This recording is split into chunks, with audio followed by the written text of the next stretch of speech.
Alrighty, welcome back. Today we're going to dive back into the world of 1911 builds.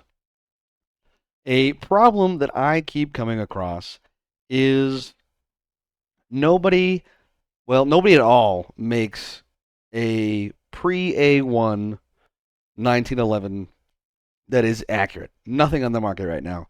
There were a couple of reproductions. Colt did one in 2008. They did a Black Army reproduction. For those ones that were produced in 1918, and then in 2011 they did another reproduction for the 100th anniversary. Now those you find those guns on Gunbroker, they go for all of $1,500. And to be fair, I mean that was when Colt was making a pretty good gun. I'm not saying they're not worth it. I'm just saying not worth it for me right now. So I went on this quest to find a way to build a pre-A1 1911 on a budget and came to the conclusion that there is only one company that makes a 1911 frame without the scallop cuts around the trigger guard, and that is Cimarron. Cimarron makes what they call their 1911A1, and this is how it comes out of the box. But it has a weird amalgamation of features. So, like on a pre-A1, it has a flat, non-serrated, non-checkered mainspring housing.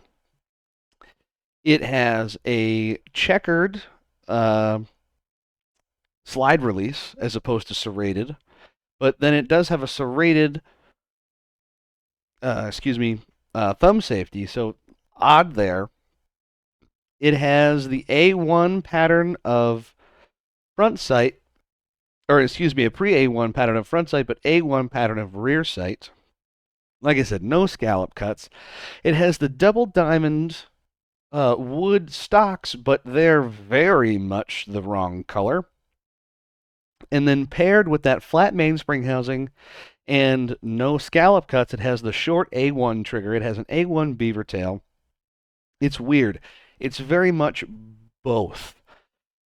And on top of that, it has what is a very modern ejection port cut. If you look on the right picture there, it comes down very far. That is a very much a 1980s at the very earliest, and then much later trend to try to improve ejection.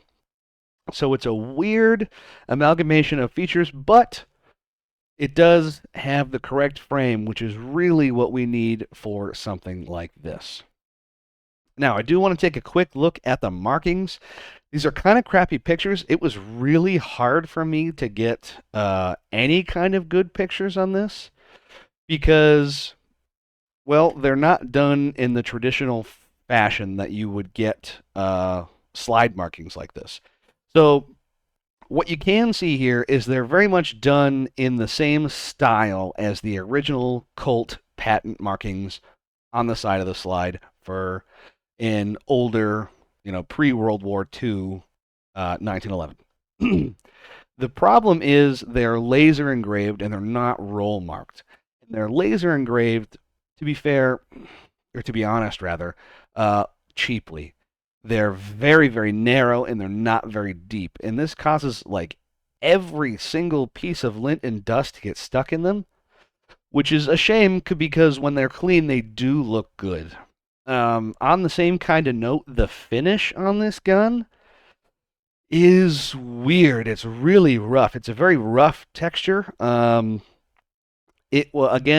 in the odd amalgamation of features, it is phosphated, or at least meant to look like it's phosphated, which would have been a middle of World War II kind of feature, a wartime feature, a wartime finish.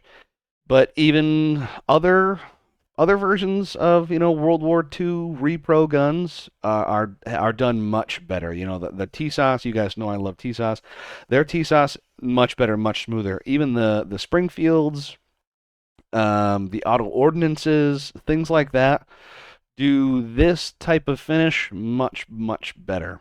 And another thing I want to touch on is this gun is not too like John Browning Colt spec. It's a little bit off in some very odd dimensions, and I'll talk about that as we get to each individual part. But these markings do look good. Where I started was basically I had these parts left over from that Remington Rand parts kit build that we talked about last time. And I figured a lot of these parts can be used in a World War I build. The right stocks, a very close slide. To be fair, the slide isn't totally right. The rear sight is wrong. The front sight, though, is correct. And then the ejection port here is the A1 style of ejection port. It's not as big as the one on the Cimarron that comes down like this, but a true pre-A1 ejection port would follow this line here just about. So it does have the slightly enlarged one, but for me it would be close enough. And then a couple other miscellaneous parts here that would match the finish, even though it is wrong. And again, we'll talk about that later. So this is just a side-by-side here so you can see what I'm talking about with this ejection port. It's very large. And that probably does help in a practical matter. It is probably more reliable that way. But it definitely looks wrong. And so when I took the gun apart, I was expecting the whole barrel to be either, in the white like this, or I wasn't expecting basically just the breech to be polished. So they had a whole phosphated barrel and then polished the breech after it was finished, which just makes this look, it stands out more. And I really, really didn't like that at all, because it's wrong. And it was the fact that it was in the white in a different color just made it stand out even more. Wasn't a fan of that. So one of the first things I did was get a new barrel. This barrel is just from TSOS. It's their, regular phosphated barrel. It matches pretty good, and I think at least lessens the difference between the color of the barrel and the color of the slide, just making that a little less noticeable. Because the biggest problem I found was that a regular in-spec Colt spec slide will not fit on this gun. The frame rails on the Cimarron are too fat to fit in the guide rails on the slide.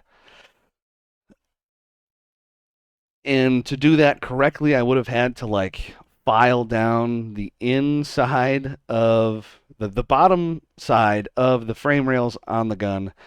And I don't have the tools to do that, or really the know-how to do that. If anybody knows anything about that, let me know in the comments, but that's just beyond me right now. So unfortunately, I did at this point decide to keep the Cimarron slide because I know it fits and functions. So we're just going to keep it like that for now. And the fact that we have an almost color-matched barrel is good enough for me for now. Now, while we're looking at this close up, you can see that the finish on the slide doesn't match the finish on the frame. The slide it looks black, and the frame looks like that gray, greenish phosphate color. Could be a couple things. Could be crappy QC from Cimarron. And also, I do want to put this out there. Cimarron doesn't make these guns. Cimarron is just the importer of these guns. Rock Island Arsenal in the Philippines makes these guns. So just keep that in mind.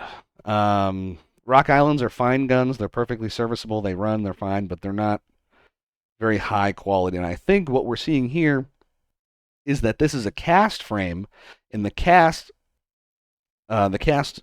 steel took the finish different than the milled steel slide. So I think that is what's going on here. Now, another part that is very annoying and hard to find is a short pre-A1 beaver tail, or grip safety in general. So I made my own. I had an extra one of these lying around, and took a file to it, a little bit of a Dremel. and just reprofiled it to be much shorter. Not the first person to do this. Is it perfect? No, but it's, good from afar and far from good, but good enough for me, for this build, anyways. So that's all. I just spent a while with, like I said, a Dremel and a file and looking at pictures of real ones. And I think, for me at least, for right now, this is close enough. Here it is installed on the left, and then on the right, it's compared to the Remington Rand, which has the true A1 style elongated beaver tail, or at least the initial elongation of the beaver tail. So you can see there, it does look different, fits different, and like I said, close enough for me right now. One other thing you may have seen in the previous picture is the changing of the hammer. So another TSOS part, just the wide spur hammer as opposed to the thin A1 style. This is a little bit of a point of contention because some A1s did retain the wide spur hammer, especially in the beginning, but most of them did move to the narrower hammer later. But this would have been correct for a pre-World War II, pre-1926, 1911. And then a couple of weird things I noticed in general. So if you look here on the left, we have the Cimarron gun, and on the right, we have the Remington Rand. And like I alluded to earlier, the Cimarron has the checkered pattern on the slide release, but the serrations on the manual safety. What I noticed is the Remington Rand I have, that I did out of that parts kit build, is actually backwards. It has the correct serrated slide release, but it has the checkered, shortened, what would be a pre-A1 style of thumb safety. So I may go back and switch those. We'll see what happens there. Excuse my phone. So just an interesting thing that I noticed. And then just a quick comparison here of the hammers. This is the Remington Rand on the left and the Cimarron on the right. And then also you can get a better look at the serrations versus the checkering on the thumb safety there. Also, you can get a good look on the right of the flat and non-textured, non-serrated mainspring housing on the Cimarron there on the right. And then this is what we end up with. This is the final product, at least for now, until maybe I can do a little bit of fitting on that slide or something else. Oh, one thing I didn't talk about was the trigger. So like I said, it came with the traditional A1 short trigger. This install here, you can kind of tell in the pictures it's a little bit of the wrong color. It's straight black, so it doesn't really match the phosphate or really anything else. But again, close enough for me right now on a budget. This is just a factory Colt long trigger. I got it on eBay. It was like 19 bucks, I think. Nothing crazy. Just threw that in there. And like I said, this is the end product. This is the final product. And on a budget, it is, for me, again, it is close enough. This is a little bit better picture. It is functionally a pre-A1. Does it look the part? Not exactly. I may go through and do some kind of refinish. Brownell sells a bunch, I forget what they call it. It's not quite spray paint. It's a little bit better to spray paint, but those refinishing paints, maybe I'll do it in a Black Army style. Like if you haven't seen Old Path Traveler, he has another video on these, and he redid a Cimarron with that product, and it did come out pretty good. So maybe I'll do something like that to make it all match. But for right now, like I said, it's a functional copy. Maybe it's we can head candidate as an Arsenal refinish or something dumb like that. But like I said, for right now, it's good enough. It gives the feel, and total cost on this project was like $700. The Cimarron sits right around 500. The barrel was 90. The trigger was 20. The couple, whatever other miscellaneous parts. So it wasn't too bad, less than half of what some of the reproductions are going for.